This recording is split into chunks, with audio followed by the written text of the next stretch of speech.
On this episode of Bluey's Brisbane, we're going to where the healers live. Whether you call Brisbane home or are planning a trip to the River City, this is the podcast that will help you plan the ultimate Bluey day out. The best of Brisbane for real life. This is Bluey's Brisbane with Justin and Lou. Well, look, welcome to the very first episode of Bluey's Brisbane, the podcast that's all about Brisbane with a little bit of Bluey thrown in just for good measure. My name's Justin. Welcome to the show. I'm joined here at the card table by the one and only Lou Bromley. G'day, Lou. Hello, Justin. How are you?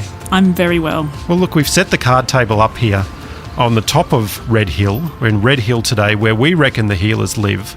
Why do we think the healers live in Red Hill? There's a couple of things for me that give it away, but why do you think the healers live in Red Hill? I think there's one huge clue about being able to pinpoint their house. And it's got to be St. Bridget's Church that's up here. We're sitting right outside the church. It's pretty imposing, the building, isn't it, Lou? It's just gorgeous. It's got the red brick. According to their self-guided tour you can do here, we're looking at 30-metre high ceilings. I mean, it's a great nod, isn't it, to something that you would expect in an English countryside, that kind of Gothic-style sort of church. Granted, it's a Catholic church, but it's got all those overtones of Old Britannia, don't you think? Definitely. And look, the church, you can see sort of from Bluey's house, they've got that wide shot. You can see St. Bridget's kind of sitting up there on top of the hill. On the other side of the house, you can see the top of the Mount Cootha transmission towers. So for me, the other thing that gives it away is the really steep streets and the hills. It could be Paddington, it could be Kelvin Grove, but for me, just seeing the tops of the towers and then St. Bridget's Church kind of gives it away as Red Hill. So we're up here on top of Red Hill today, and I've never been up here where the church is. You live in Brisbane for so long, and you never experience stuff. Like, there's amazing views. I can see the top of the Story Bridge just poking over the city buildings. Why do we love Bluey, Lou? Why do we love Brisbane? Sort of what's your background with Brisbane and Bluey? I think why we love Bluey's Brisbane, as Ludo Studios have done it, is that it's celebrating the best bits of Brisbane. So for me, the third clue about why we set the card table up here and about why we love Brisbane, it's twofold. It's the architecture. I mean, Red Hill is just Queenslander architecture central. So you've got the verandas, the pitch roofs, those palm trees that flank either side of the staircase, sweeping up to the front door.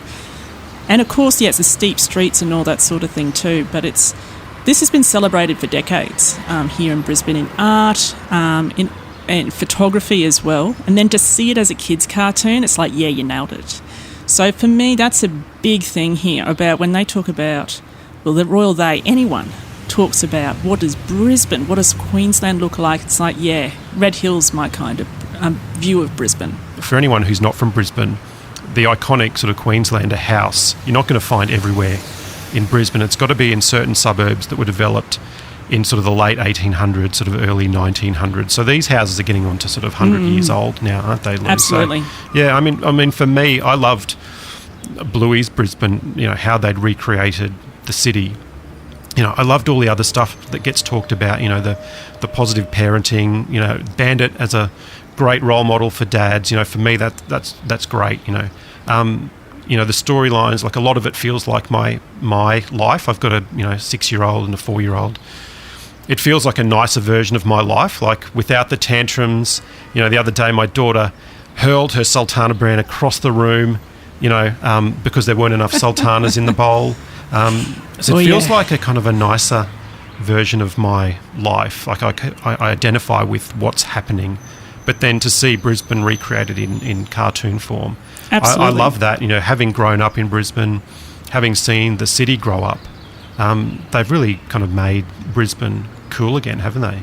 Absolutely. And Brisbane got cool, I'm going to say the first time, in the late 80s, early 90s, when Nick Earls and a lot of other writers at the time suddenly were writing very Brisbane stories. And I'm thinking like Nick Earls' big breakthrough book was Zigzag Street, set in Red Hill. Just so down the road from here. Exactly. So for me to read that book, and then I'm a woman of a certain age, years and years later, my own kids now getting an insight into their version of Brisbane. And like their minds were just blown when Mum's turned around one day and said, "Do you know Bluey actually lives here in Brisbane?" And they just looked at me as if I was Bluey's best friend and had the inside scoop. They were just blown away they could go to places where Bluey goes.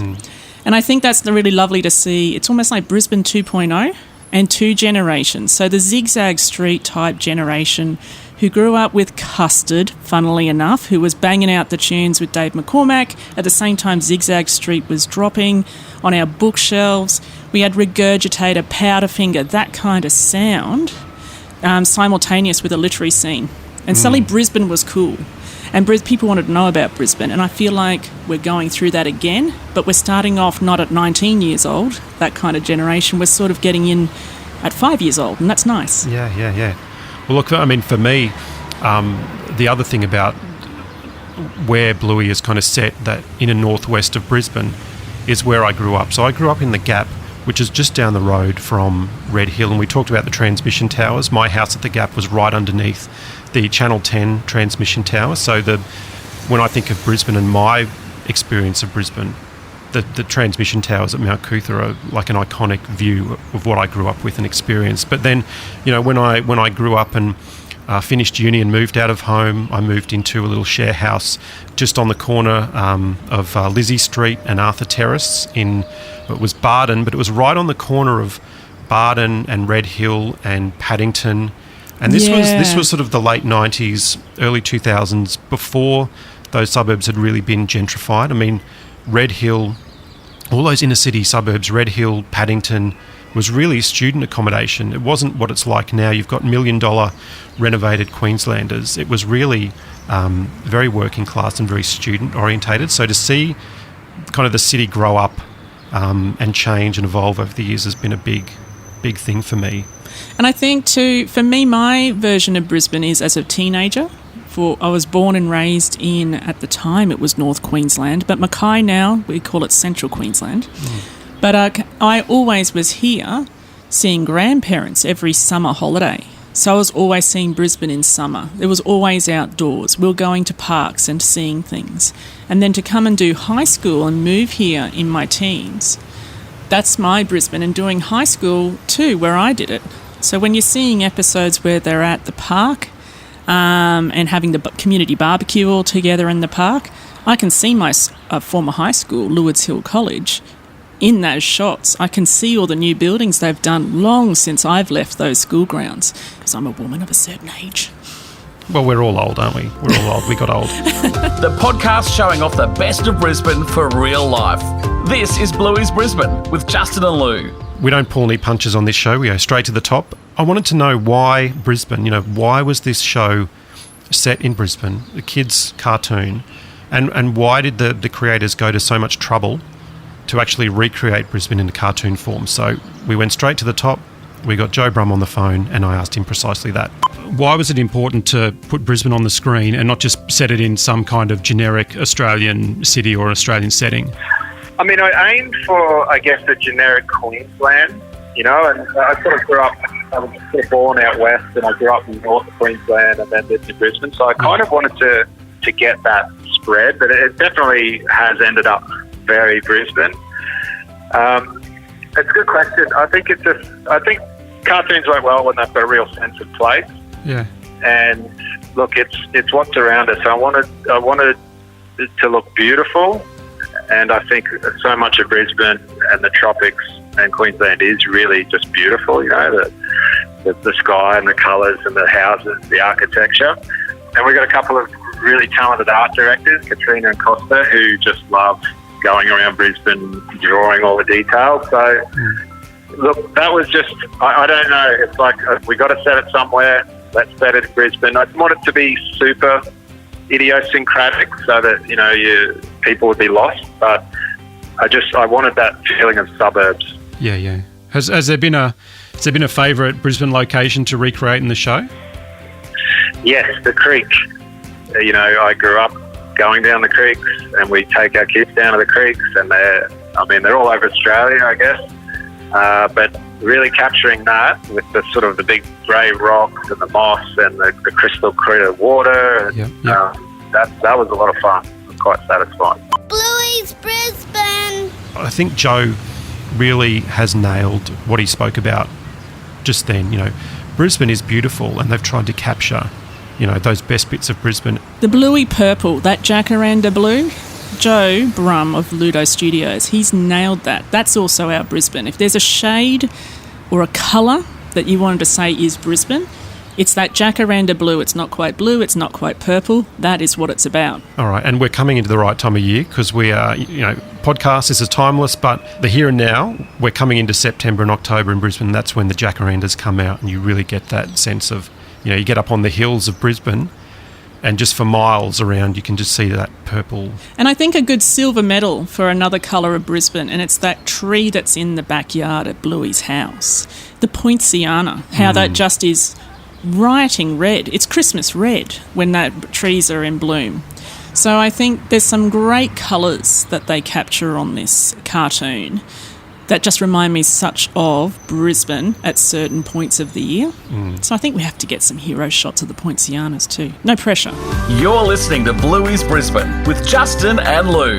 We're on a ridge, which made it easy to carry the card table to set it up here because we can actually walk around the terraces up here, and I mean that deliberately. Literally, half the streets around Red Hill are called a terrace.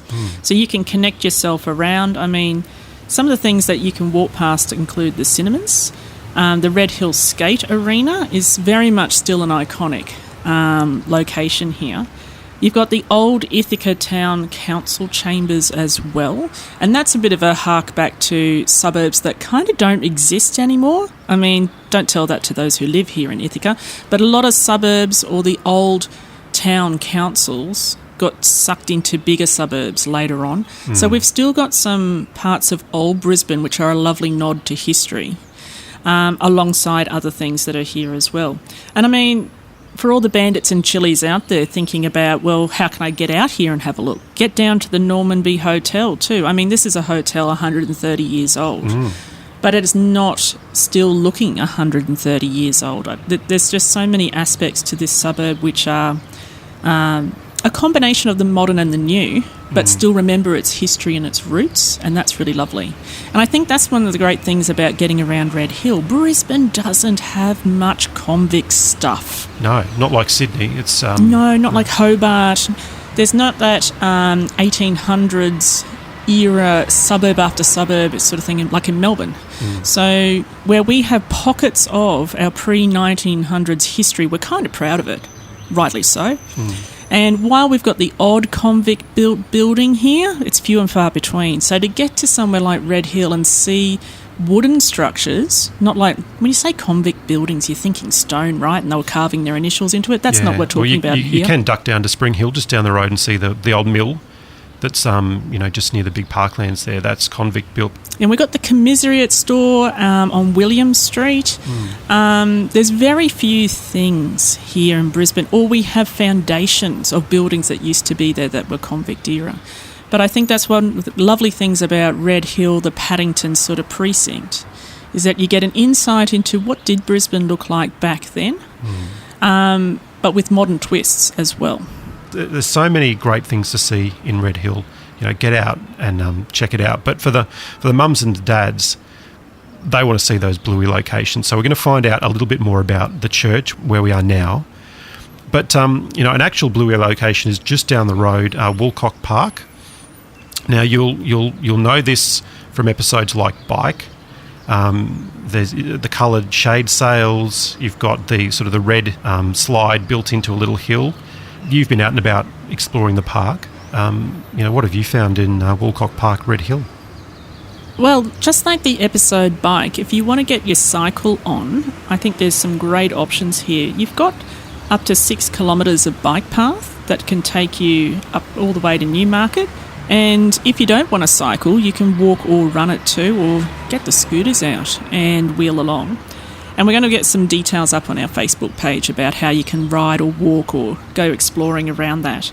And there's some great resources too by Brisbane City Council about how do you maximise your bike riding opportunities around Brisbane, and they cover this area. So we'll throw that up there. If you're into op shopping, if you're into vintage gear, there's lots of options too around this area in terms of those. There's the Windsor Road thrift shop for a spot of that when you're at the other end of the Newmarket Cycle Trail too. So bring a wallet and some shopping bags. And for sports fans too, if your kids are into footy or just into sports in general. There's just a little club up the road. Yeah, just a tiny one. There's a little club just up the road, the Brisbane Broncos, which for non-Brisbane folk is the Brisbane Rugby League team that compete in the National Rugby League. And we also here overlooking Suncorp Stadium, otherwise known as Lang Park. Just a little stadium. Yeah, just a little stadium. Seats about 55,000 people. Home to the famous King Wally Lewis statue out the front, and plays host to rugby league, rugby union, soccer matches across the year in Brisbane. We've got a great view of it up here on the top of Red Hill. We're actually looking straight over the top of it. It's fantastic. From here, setting up the card table with a couple of deck chairs. With live concerts that come to Suncorp Stadium, this is the spot to be if you don't want to fork out for the ticks, I have to say. This could be the spot. Could be the call spot. up at the church. Well, look, speaking of the church, we managed to get a hold of Brother Tim Scott, who's an expert on the church here in Red Hill. In fact, the church is just over 100 years old, and he has written the history of the church and the building for their centenary. So just a few moments ago, I managed to catch up with Tim inside St Bridget's Church to find out a little bit more about this iconic landmark of Brisbane. Just paint the picture for us, because we're standing up the front of the church here, quite close to the altar, I guess, where the parishioners would come up to have their communion, right? So behind, as you say, the sanctuary, the altar, then the communion rails, and then down right through to the back of the church, the pews going to the main entrance, the front entrance, and on either side of the communion rails, in the two side walls, the confessionals, and in the old days, the pulpit, front right-hand side of the church, looking at the altar, where the priest could give his sermons and be heard, because no microphones in those days, and the sound within the church is very, very clear. And the scale of the building is just amazing. Is it like I'm standing here looking up? When you open the doors and you walk in, it's an impressive sight, isn't it? Oh yes. On the outside, a magnificent symbol of the church in Brisbane, but on the inside, the splendour is really revealed. So when the church decided to use this site, what did Red Hill and sort of Spring Hill look like as suburbs? Was it a working class area, or was it a little bit more affluent?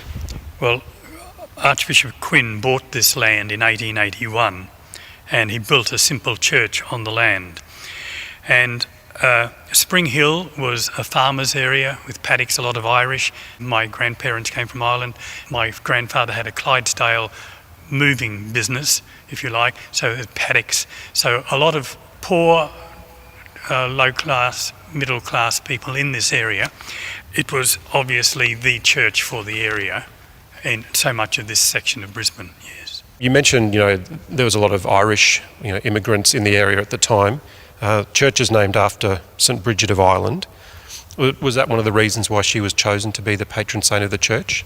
The three patrons of Ireland are St Patrick, St Bridget and St Columban.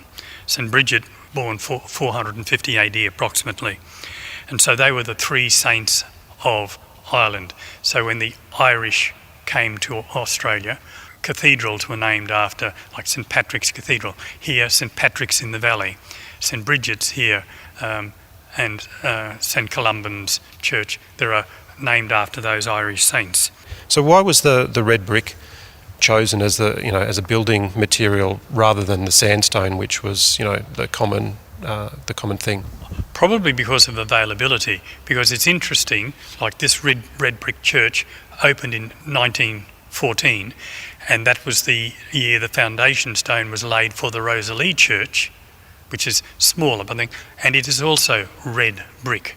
When I say it was the first of its type here for churches, because they were before that sandstone, but to build a sandstone church of this size would have been a massive expense, I should imagine.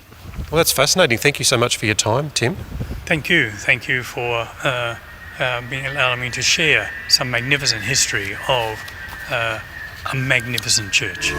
This is Bluey's Brisbane with Justin and Lou. And that was Brother Tim Scott talking about some of the historical aspects of the church, St Bridget's here at Red Hill.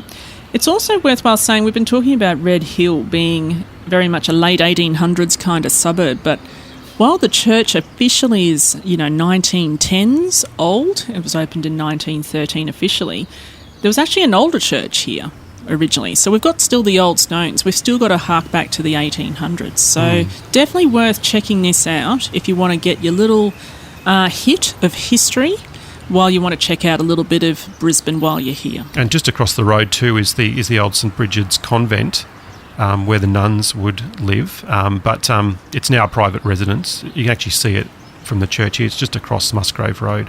But yeah, look, just such a great location to come and explore.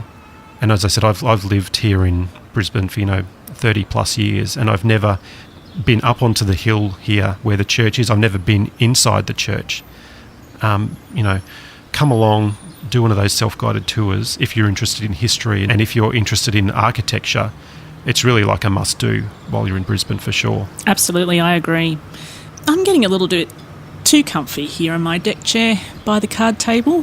What are we going to do next? We can't just stay here holed up at the church. All right, well, I reckon there's plenty of great coffee shops. Head west towards Ashgrove, and there's plenty of great coffee shops. If you've got kids, actually a great thing to do is, you mentioned the Normanby Hotel, drop in for a bite to eat or a pint. Or a brew, yeah. But actually, if you duck over into the adjoining suburb of Kelvin Grove, to the Victoria Park Golf Complex. Now, this is actually going to be changed into a sort of a New York-style Central Park. They're going to get rid of the golf course, but they're going to keep the mini golf course, which is there. That's a great thing to do for families. I know my kids love mini golf and love the Victoria Park mini golf course. So I reckon we should go and have a hit at Victoria Park mini golf. All right, you're on. This is Bluey's Brisbane for real life. On the next episode, we'll actually be heading down the road to the next suburb, to Ashgrove, where we might be able to pick up some Chinese. And have a hit of a different kind. Get our squash on. So that's coming up in the next episode at Ashgrove. And then coming up, we can see this structure from where we're sitting, just the very top of it. You're going to climb to the very top of this structure in the next few episodes. I will do. Guys, thank you so much for listening to Bluey's Brisbane. It's been an absolute privilege to be joined at the card table here by Lou Bromley. Oh, ditto right back at you. And let's go get that mini golf on. Game on. You've been listening to Bluey's Brisbane. Check us out on Facebook and Instagram. Just search for @Bluey's Brisbane.